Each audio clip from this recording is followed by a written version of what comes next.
Good morning students. हरियामा ज्ञान संबोधि में आप सभी का स्वागत है। इस ज्ञान संबोधि में हम कल जो कविताओं के प्रश्न हमने किए थे पार्ट सी, उसका हम दूसरा भाग कर रहे हैं। इसमें भी जो बची हुई कविताएं हैं उनके अति महत्वपूर्ण प्रश्न संकलित किए गए हैं जो वार्षिक परीक्षा की दृष्टि से अति महत्वपूर्ण है। तो आइए कविताओं से संबंधित वस्तुनिष्ठ प्रश्नोत्तरी शुरू करते हैं। यह है 12वीं कक्षा की अति महत्वपूर्ण प्रश्नावली है। देखिए पहला प्रश्न, एक गीत कविता में कवि ने समय को कैसा माना है। एक गीत कविता में कवि ने समय को परिवर्तनशील माना है। उसका मानना है कि समय परिवर्तनशील है और यह बदलता रहता है।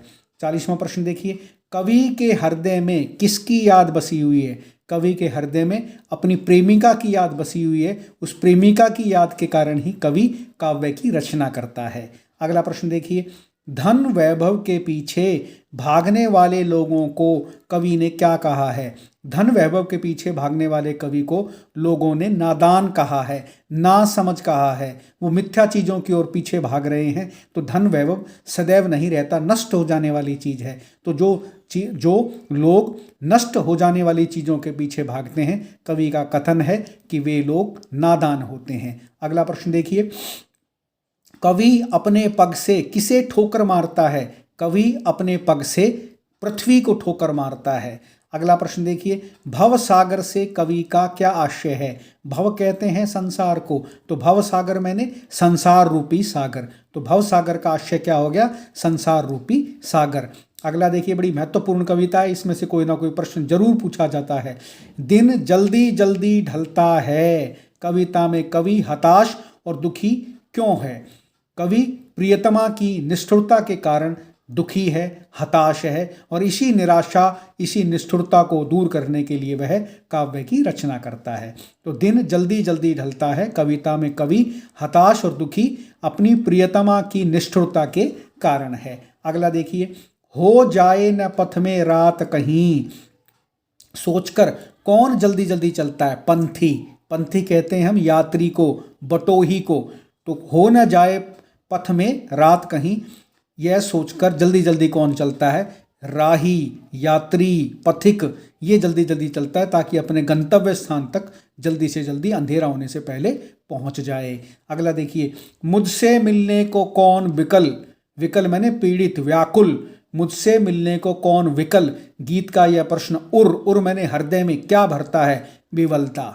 कवि का कथन है कि उसकी प्रियतमा ने उसके प्रति निष्ठुरता दिखाई है, उसे कोई नहीं चाहता है, उसका कोई इंतजार नहीं कर रहा है। तो इसलिए मुझसे मिलने को कौन विकल, तो इसलिए उससे जब कोई मिलना ही नहीं चाहता, उससे मिलने के लिए ही कोई व्याकुल नहीं है, तो किसके लिए वो जल्दी जल्दी घर पहुंचे। तो इसलिए वह सोचता है। तो जब भी उसके मन में भाव आता है तो उसके हृदय में विवलता भर जाती है, उसका हृदय दुखी हो जाता है, उसका हृदय चंचल हो जाता है। अगला देखिए, नीड़ों से झांक रहे बच्चों का ध्यान चिड़िया के परों में क्या भर देता है। नीड़ों, नीड़ मैंने घोंसले, घोंसलों से झांक रहे बच्चों का ध्यान चिड़िया के परों में चंचलता भर देता है और वह तेजी से उड़ के अपने घोंसले तक पहुंच जाना चाहती है। अगला देखिए, मैं हूं किसके हित चंचल। गीत का यह प्रश्न पैरों में, पैरों को कैसा कर देता है, वह पैरों को शिथिल कर देता है।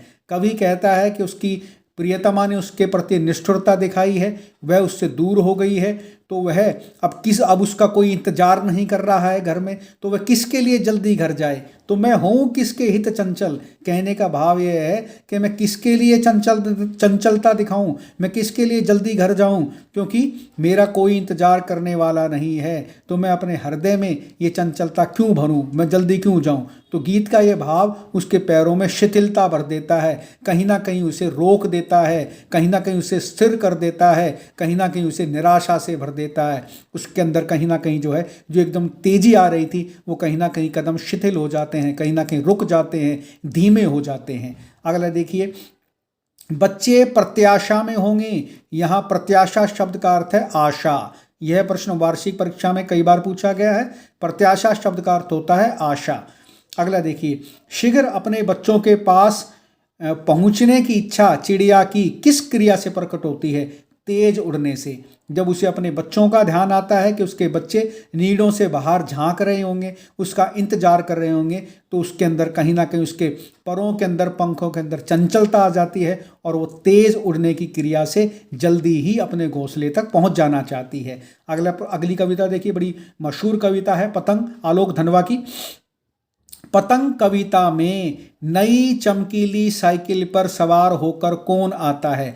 शरद। शरद आपको पता है सर्दी के मौसम को कहते हैं, शरद ऋतु होती है।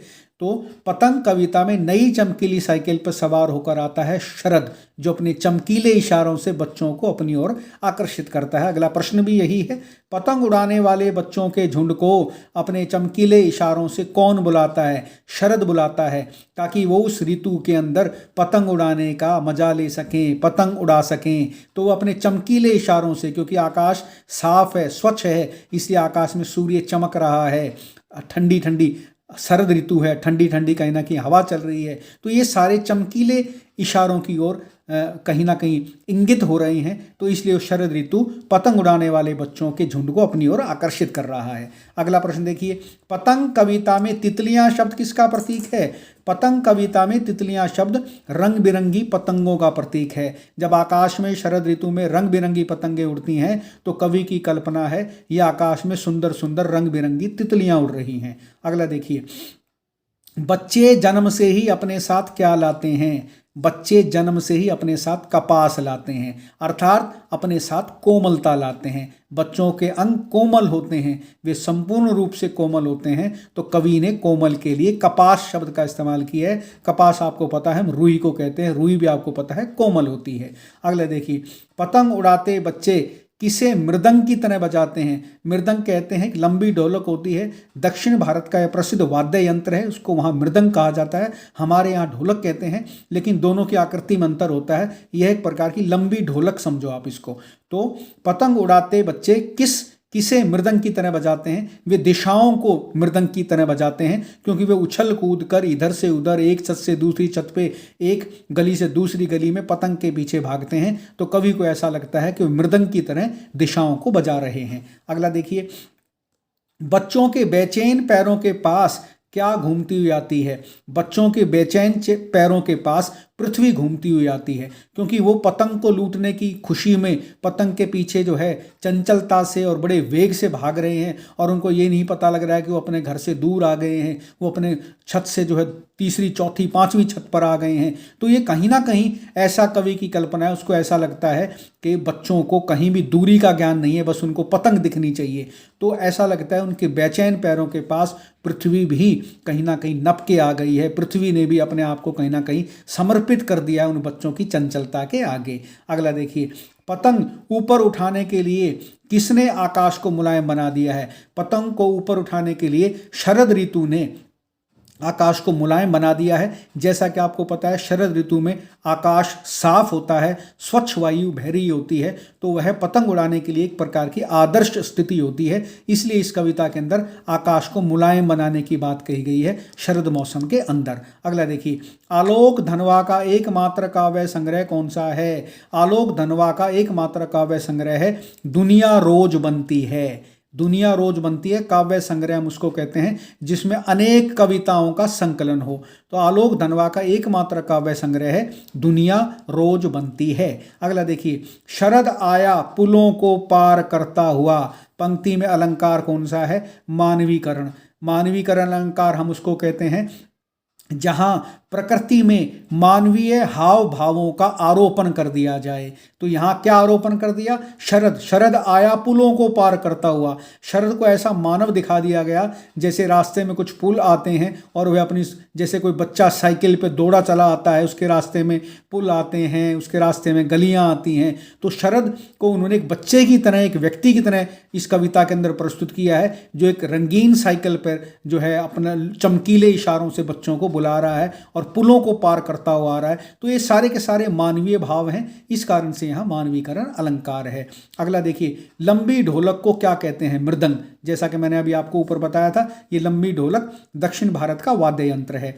अगला प्रश्न देखिए, छतों से गिरने व बच जाने के बाद बच्चे क्या बन जाते हैं? बच्चे निडर बन जाते हैं, क्योंकि पतंग के पीछे एक छत से दूसरी छत, दूसरी छत से तीसरी छत, एक गली से दूसरी गली, इस तरह से वो भागते हुए दौड़ते हैं। तो छतों से जब वो कभी कभी उनका पैर फिसल जाता है और गिर जाते हैं, तो ये भाव कहीं ना कहीं कवि का मानना है बच्चों के अंदर निडरता ला देता है, बच्चे जो है जोशीले हो जाते हैं। अगला प्रश्न देखिए, पतंग कविता किसके लिए प्रसिद्ध है? पतंग कविता अपने बिंब विधान के लिए प्रसिद्ध है। बिंब आपको पता है एक प्रकार के प्रतीक होते हैं, तो किसी भी कविता का जो बिंब विधान होता है वो ही उस कविता को प्रसिद्धि दिलाता है। उस बिंब विधान के कारण ही कविता जो है रोचक बनती है, प्रभावी बनती है। तो पतंग कविता आपको पता है अपने प्रतीकों और बिंब के लिए प्रसिद्ध है। बिंब को ही प्रतीक कहते हैं। चमकीले इशारे, शरद साइकिल पे आया, पुलों को पार करता हुआ, ये एक प्रकार के सुंदर प्रतीक हैं। अगला देखिए,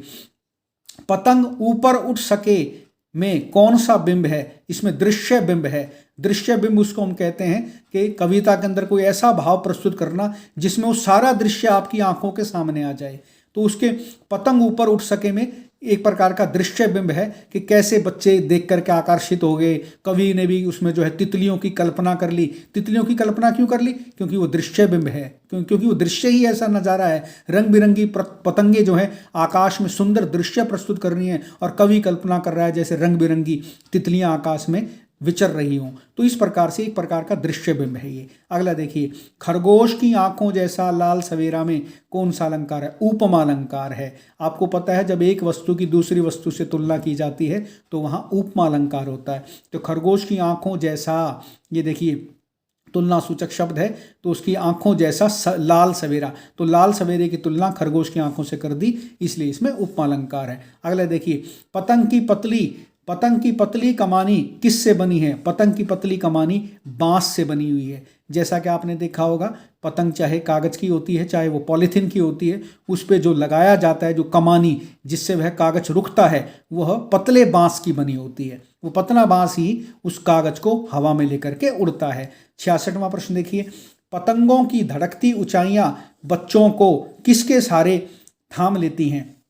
पतंगों की धड़कती ऊंचाइयां बच्चों को धागे के सहारे जो है उसको थाम लेती हैं, क्योंकि आपको पता है पतंग और धागे का ही बैलेंस होता है, तभी व्यक्ति जो है गिरने से बच जाता है। तो बच्चे जो पतंगों को ऊंचाइयों तक उड़ाते हैं, तो जैसे जैसे पतंग ऊपर जाती है वैसे वैसे पतंग और डोर दोनों भारी होनी शुरू हो जाती हैं। तो उससे कहीं ना कहीं बच्चे और उस डोरा के अंदर और उस पतंग के बीच में बैलेंस बन जाता है। तो उस धागे के सहारे ही वो कहीं ना कहीं बच्चे जो है गिरने से बच जाते हैं। तो धड़कती ऊंचाइयां बच्चों को इन धागे के सहारे ही थामे रहती हैं और वह गिरने से बचे रहते हैं। उनका कहीं ना कहीं संतुलन बना रहता है। 67वां प्रश्न देखिए, पतंग कविता में कवि ने तेज बौछारों के जाने के साथ किस महीने के भी चले जाने की बात कही है? भादों के चले जाने की बात कही है। भादो आपको पता है वर्षा की समाप्ति का महीना होता है। तो पतंग कवि ने तेज बौछारों के साथ किस महीने के भी चले जाने की बात कही है? भादों के, क्योंकि सावन के बाद आपको पता है भादों का महीना आता है। ये देसी महीने होते हैं, तो इसमें जो है भादों के महीने में अंतिम रूप से बारिश होती है। फिर कहीं ना कहीं जो है शरद ऋतु के आगमन की ये सारी सृष्टि उसकी एक प्रकार से उसका स्वागत करती है। तो भादों के बाद जो है धीरे धीरे जो है महीना आपका शरद ऋतु की ओर बढ़ता जाता है और बौछारें बिल्कुल कम हो जाती हैं। एक बार तेज आती हैं, फिर उसके बाद सर्दी का आगाज हो जाता है। 66वां प्रश्न देखिए, पतंग कविता में लाल सवेरा को कैसा कहा गया है? खरगोश की आंखों जैसा। आपने देखा है उसमें खरगोश की आंखों से जो है लाल सवेरे की तुलना की गई है, क्योंकि खरगोश की आंखें भी लाल होती हैं। अगला प्रश्न देखिए, पतंग उड़ाते हुए बच्चे किसके सहारे स्वयं भी उड़ते हैं? वो रंध्रों के सहारे जो है स्वयं भी उड़ते हैं। इनको हम छिद्र भी कह सकते हैं, छेद भी कह सकते हैं। देखिए मैंने यहाँ अर्थ भी लिखने का प्रयास किया है, क्योंकि कई बार बच्चे इस रंध्र में छिद्र और छेद तो समझते हैं लेकिन रंध्रों का मतलब नहीं समझते। तो पतंग उड़ाते हुए बच्चे किसके सहारे स्वयं भी उड़ते हैं? रंध्रों के सहारे, छिद्र के सहारे और छेद के सहारे कह सकते हैं आप। इनके सहारे बच्चे अपने आप उड़ते हैं। उनको भी ऐसा लगता है इनके सहारे जो है वो भी कहीं ना कहीं अपने आप को उड़ते हुए से महसूस करते हैं। अगला देखिए, सुन हरे सूरज में कौन सा अलंकार है? अनुप्रास अलंकार है। एक वर्ण की 2 बार आवृत्ति है, स और स। जहां एक वर्ण की 1 से ज़्यादा बार आवृत्ति होती है, रेपिटिशन होता है, वहां अनुप्रास अलंकार होता है। 71वां प्रश्न देखिए, कविता के बहाने व सीधी कविता के बहाने वह बात सीधी थी पर कविताएं किसकी हैं? ये दोनों की दोनों कविताएं आपको पता है कुंवर नारायण की कविताएं हैं। कविता के बहाने और बात सीधी थी, ये दोनों कविताएं जो है कुंवर नारायण द्वारा रचित हैं। अगला देखिए, कविता की उड़ान को कौन नहीं समझ सकता? कविता की उड़ान को चिड़िया भी नहीं समझ सकती। कविता की उड़ान को चिड़िया नहीं समझ सकती। ठीक है, अगला देखिए, कविता का खिलना और महकना कौन नहीं समझ सकता? कविता का खिलना और महकना फूल नहीं समझ सकता। कहने का तात्पर्य ये है कि कविता, देखिए हम ये मानते हैं चिड़िया आकाश में बहुत ऊंचा उड़ सकती है, लेकिन कविता कहाँ तक उड़ सकती है इसका अंदाजा चिड़िया भी नहीं लगा सकती। ठीक है, और खिलना और महकना आपको पता है फूल का गुण है, लेकिन कविता कब खिलेगी कब महकेगी ये फूल भी नहीं समझ सकता। अर्थात कविता अपने आप में जो है सारी चीज़ों से अलग होती है, उसमें ये नहीं पता लगता कि कवि कब कहाँ उड़ान भर ले। ठीक है, कविता कब कौन सा भाव कौन सा बिंब प्रस्तुत कर दे, इसलिए उसकी तुलना जो है कहीं ना कहीं उसको जो है ये बताया गया है कि कविता के भाव को कहीं ना कहीं चिड़िया भी समझने में असमर्थ है, कहीं ना कहीं खिलने वाला फूल भी कविता के भाव को समझने में असमर्थ है। अगला प्रश्न देखिए, कविता के खेल को कौन समझ सकता है? कविता के खेल को केवल बच्चा समझ सकता है। बड़ी महत्वपूर्ण बात कही है, क्योंकि बच्चा निश्चल होता है, उसमें किसी प्रकार का कपट नहीं होता है। जिस प्रकार से कविता एकदम हमें आनंद दे देती है, उसी प्रकार से बच्चा भी एकदम खिल करके दूसरे निराश लोगों को एकदम जो है प्रसन्नता दे देता है। तो कविता के खेल को अगर कोई अच्छे तरीके से समझ सकता है तो बच्चे समझ सकते हैं, जैसा कि आपने कविता में पढ़ा भी होगा। अंतिम प्रश्न देखिए, कवि के साथ शरारती बच्चे की तरह कौन खेल रहा है? कवि के साथ शरारती बच्चे की तरह बात शरारती बच्चे की तरह कहीं ना कहीं जो है कवि के साथ खेल रही है।